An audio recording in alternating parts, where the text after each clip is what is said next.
When I think back to seeing Transformers for the first time in theaters back in July 2007, it wasn't Michael Bay's movie that wowed me to my core. The Autobots vs. Decepticon flick was actually a lot of fun, and I've seen it a bunch of times, but what captivated me is what came before it. I don't use the term life-altering very often, but I'd actually go as far as to say that this moment in time kind of adds to the pantheon of great theatrical moments for at least me. Before the first time we heard Autobots roll out in live action, came up a short, unnamed teaser about a group of 20-somethings at a going-away party in New York City. Timbaland's The Way I Are, playing in the background, set the tone for one hell of a fun night with friends. But something was coming. This was simply a teaser trailer, and as always, something was going to break this party up, and it was going to be magnificent. Then it happened. An explosion in the distance. The partygoers scream as they flee to the streets to see what happened, and just as they do, the head of the Statue of Liberty slams into the pavement and skids to a stop in front of them. And all that followed was a release date and a corresponding website. 01-18-08.com. That was the first time anyone had seen anything about J.J. Abrams' secret monster movie project called Cloverfield. And honestly, my life was never the same again. Now look, I know what you're thinking. How did this movie change my life that much? But look, what you don't understand is that the last time a movie captivated me like this was the viral marketing for the Blair Witch Project back in 1999. I was in before I even knew what the movie was about. Point of view found footage films are my jam, and this one is about a giant freaking monster in New York City. Like I said, I was in. And 13 years later, I'm still in. In fact, this is one of my all-time favorite movies, and what I didn't know then, but I do know now, is that I was in the room when J.J. Abrams first discussed publicly why Cloverfield exists. In the end of July 2007 at the San Diego Comic-Con, J.J. Abrams took to the stage in Hall H to talk with us about his new monster movie. While brief, he did give us the backstory to the film and how it came into existence. And I remember how excited he was to share it with us. Here's what he said. Oh my God. Hey, how you doing? This is going to be really, really quick. I just want to say I want a monster movie. I want a great monster movie. I've wanted a monster movie for so long. And I was in Japan over a year ago with my son, who's 8. And all he wanted to do was go to toy stores. So I know he's my son. And we went to all these stores, and there were still all these Godzillas everywhere. And I thought, what's better than Godzilla? And I thought, we need our own monster. Like, we need a monster movie. And I thought, not like King Kong. I love King Kong. And King Kong's adorable. And Godzilla is a charming monster. We love Godzilla, but I wanted something that was just insane and intense. And so we started making this movie, and we're making it for you right now. And it's almost done shooting. And I watched dailies, and I'm more excited about the movie itself than the trailer, which has gotten an amazing response. I can't thank you enough for that. I would say that we have 6 months before this movie comes out. It's a long time. And so in the coming months, you're going to get a whole bunch of things. You're going to get the real trailer, you're going to get the real poster, you're going to get to see the footage from the movie, and you're going to get the real title. I don't give you that today, but I will give you today. Aww. Come on, please. You think we call it monstrous? No. But Yeah, we have something for you, which is that we had these posters that are made that were really cool. The series of 4 posters that everyone's going to get, and I hope you like those too. I cannot wait for January. You guys are the greatest. Thank you so much. Yes, monstrous. That was the original name he gave to the packed audience of 6,500 people in Hall H. I'm not going to lie, a lot of people weren't really having it. If I'm being honest, I didn't really care for it entirely too much myself at the time, but what I did care for was the titleless one-sheet movie poster we all got for being in the room. You know the one I'm talking about too. It's the one with the headless Statue of Liberty. Hell, 13 years later, that is actually still the key marketing image associated with that film. It makes sense too. It's stoic, it's iconic, and it's terrifying. It's also entirely inspired by the movie poster for 1981's Escape from New York. J.J. Abrams described the inspiration that derived from the poster like this: "It's an incredibly provocative image. Now, this would be an interesting idea for a movie." And JJ was right.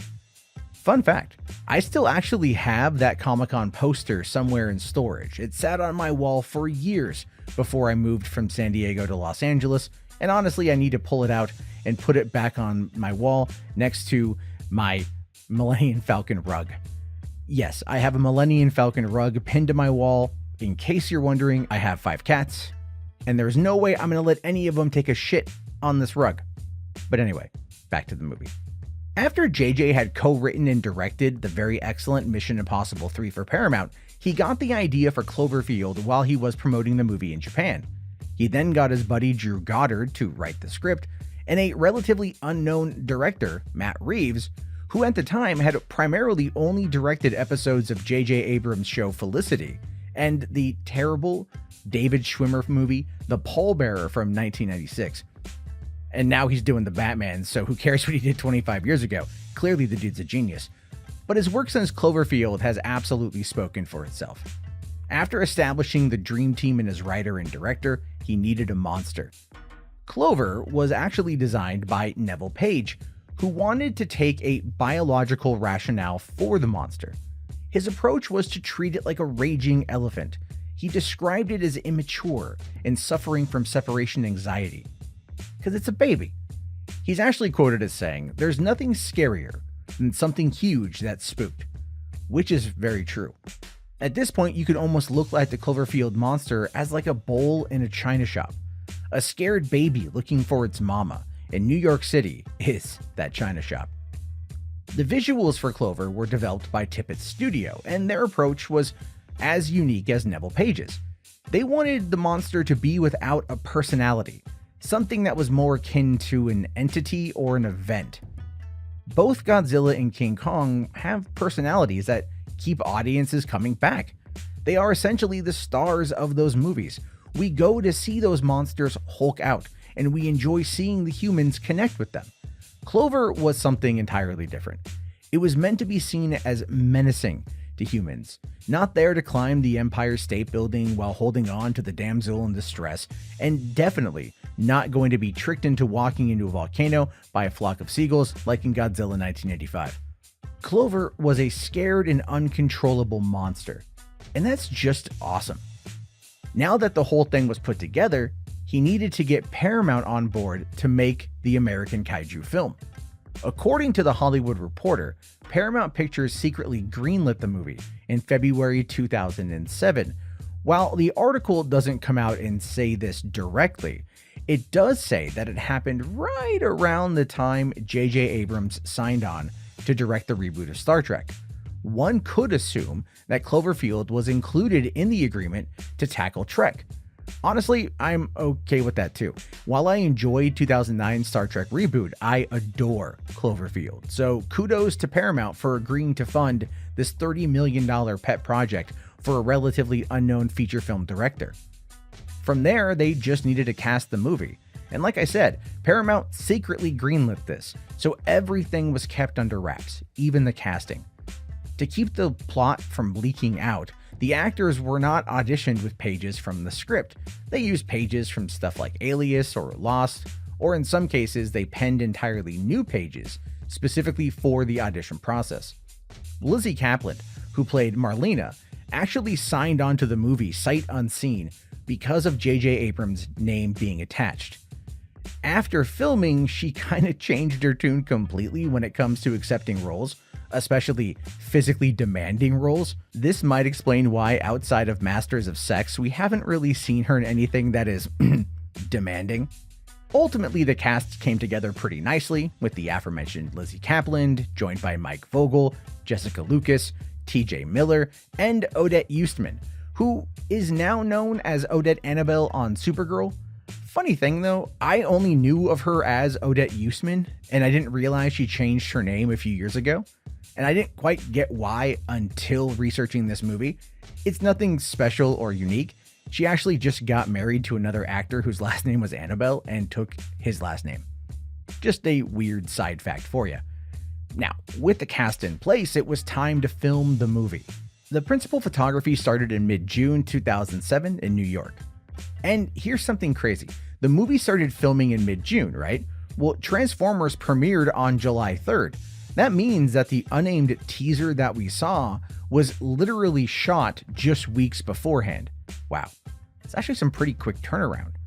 It seems that the opening party, Beth's dad's apartment, Coney Island, and a few other little things were actually shot in New York.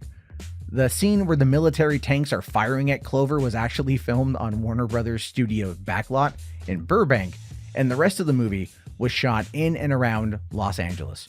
Hell, the scene where they run into the abandoned Bloomingdale's store was actually a Robinson's May that was just under construction in Arcadia, California, which is a little east of Los Angeles.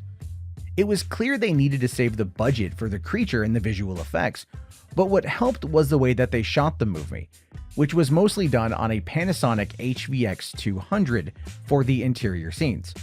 I used to co-own an HVX 200 in 2007. At the time, it was like the top prosumer camera that filmmakers were using.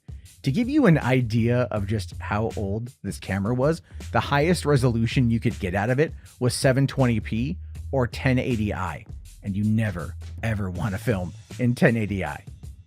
The movie was edited pretty brilliantly because they treated it like it was a home movie. Matt Reeves described it like this: "We wanted this to be as if somebody found a handycam, took out the tape, and put it in the player to watch it. What you're watching is a home movie that then turns into something else." He then went on to say that Cloverfield very much speaks to the fears and anxieties of our time, how we live our lives, constantly documenting things and putting them up on YouTube, sending people videos through email. We felt it was very applicable to the way people feel now. And they were absolutely ahead of the time on that one. I mean, here it is 2021 and society is very much that way. I mean, his entire point was very true. And at some point, somebody did ask him about a sequel, and the scene from the Brooklyn Bridge came up. There's another guy on a bridge who's holding a video camera filming Clover destroying the city. That is another story. That could be the sequel. Personally, I've always found that to be such an interesting concept, to see how other people experience the night in question. Because one of the criticisms of the movie is that the characters aren't likable, which I do disagree with. But it goes to show you that some people just want to follow someone on this journey that they resonate with. Maybe that's one of the reasons why Cloverfield has lived on the way that it has. It spoke to people in a way that they maybe didn't expect at the time. Probably the most interesting thing about Cloverfield before its release was the marketing. It was obvious from the unnamed trailer that they wanted this project bathed in mystery. And it was also clear that they were heavily influenced by the Blair Witch Project's website from back in the late 90s. Paramount was pretty adamant that the project be kept a secret from the online community. They didn't want scoopers ruining the surprise for everyone. I have a feeling this was directly aimed at Ain't It Cool News, who at the time was still at the top of its game and definitely had the inside track in Hollywood. The untitled teaser trailer captivated elements of the internet who fueled rampant speculation over the next 6 months. There were theories about what the film could be about. Some misinterpreted the line from the trailer, "It's alive," to "It's a lion," which gave way to the thought that this could actually be a secret Voltron project. People were desperate to try and understand the film. Even now, you can find explanation videos from back in 2007 from people that were trying to break down what we knew about Cloverfield, and tons of videos after the fact, piecing it all together. I remember the website. It was the start of an alternate reality game which featured what appeared to be random images from the film. Some of these images were from the movie, and others were from before. But the internet sleuths on some of those ARG forums dove in and tried to figure it all out. One section of unfiction.com had a Cloverfield forum that had generated over 7,700 posts in just August 2007 alone. Some people, I argue more than some, were absolutely hooked. Paramount's team went as far as to make MySpace pages for the characters in the film. These were nothing special at first glance. They were just regular MySpace pages, Normal photos, normal posts, nothing super out of the ordinary.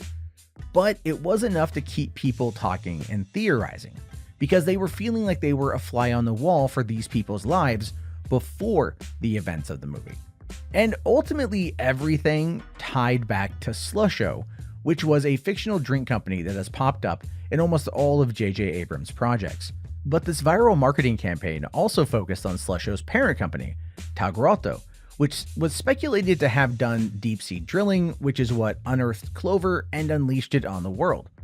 There was even a tie-in with an environmentalist group called Tidal Wave that apparently sabotaged one of Tagrotto's oil tankers off the East Coast, though that storyline never really seemed to go anywhere. The producers wanted to create a viral marketing tie-in just like they did with Lost. They wanted a meta story with Slusho, and Matt Reeves describes it like this. It's almost like tentacles that grow out of the film and lead also to the ideas in the film. Then there's this weird way you can go see the movie and it's one experience. But there's also this other place where you can get engaged, where there's this other sort of aspect for all those people who are into that. All the stories kind of bounce off one another and inform each other. But at the end of the day, this movie stands on its own to be a movie. The internet sorts stories and connections and clues in a way, a prism, and they're another way of looking at the same thing. To us, it's just another exciting aspect of storytelling. That's kind of an odd way to describe it, but I get what he's trying to say. I always felt like the ARG was a fantastic idea that did what it intended to do, which was captivate the online audiences. However, I never feel like they completed the story. It just seemed to end after the movie came out. Kind of felt like a huge letdown after the fact, if I'm being honest. This never took away from my overall enjoyment of the film or anything, but it's just like a promise that was never delivered on. One of the more interesting side notes to this film has everything to do with the soundtrack, or really a lack thereof. There's only one musical element to this film that isn't something that is a party mix, and that would be Michael Giacchino's score, Roar, which only plays during the end credit sequence and is wonderful. Absolutely wonderful. It's never been officially released, but you can find the official Rob's Mix soundtrack that came out, and that is just a collection of songs that were played at the beginning part of the movie, and that's really about it. It was only available digitally for a while until they finally did release it in Walmart. But seriously, if you haven't heard Roar, go find it on YouTube and give it a listen. It's wonderful. I mean, there was a couple cool merchandise tie-ins available though. Like in Japan, they released a manga called Cloverfield Kenshin, which is about a high school student who bears a connection to the monster. I'll admit I haven't read it, but I do intend to. Hasbro also did this kind of cool promotional monster action figure that was purchasable through pre-order only. This 14-inch tall limited edition toy figure of Cloverfield shipped to fans in December of 2008. And it did come with several accessories, like the disembodied head of the Statue of Liberty, 2 interchangeable heads, one with an open mouth and one with a closed mouth, and 10 static figures of the monster's parasites. Now on eBay, only 2 exist.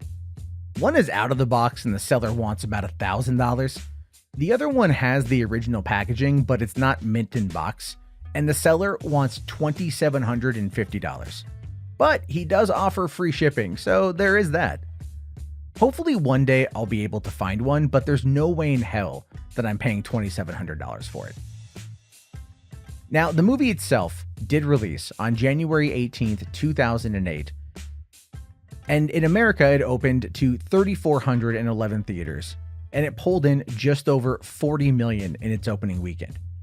All in all, it grossed just over $80 million domestically and over $92 million internationally. It was the first film in 2008 to gross more than $100 million, and at the end of its run, it made $172 million worldwide. That's not too shabby for a $30 million monster movie. And I can honestly say that I gave a lot of money to Paramount for this film. Check this out. On opening day, I took my friend to go see it. I also worked at a drive-in movie theater at the time, so I watched it 2 more times that night. The next day, my coworker, his kid, Me and my little brother all went to go see it. Then that night, my coworker and I watched it 2 more times at work. By the end of the first weekend, I had seen the movie anywhere between 6 and 8 times completely.